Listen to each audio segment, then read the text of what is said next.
Hello नमस्ते good morning everyone सबैजनालाई। हामी अहिले ठ्याक्कै छेडा बजारमा हो। छेडा बजार हेर्न सक्नुहुन्छ तपाईँले। जाजरकोटको यो चाहिँ प्रवेशद्वार पनि भनिन्छ यसलाई। छेडा बजार हो यो। सानो छ यहाँ बजार, खासै ठुलो छैन। यसरी यता माथितिर जाने चाहिँ एउटा रोड छ। यो थलतिर मोर्कतिर जाने बाटो यता पर्छ भनेपछि यो चाहिँ छेडा बजार हो जाजरकोटको।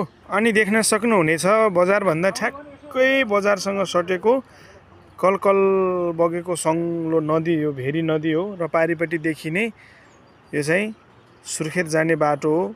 यहाँबाट सल्ली बजार सुर्खेत नेपालगञ्जतिर जाने बाटो हो। त्यो हेर्न सक्नुहुन्छ। त्यो सुर्खेत हो भनेपछि यता पारिपट्टि चाहिँ सल्यान हो। यो बनगाडको पिण्डे नगरपालिका वडा नम्बर 2 पर्छ। रमाइलो छ, तपाईहरु पनि आउनु होला एकचोटि घुम्न छेडा बजार।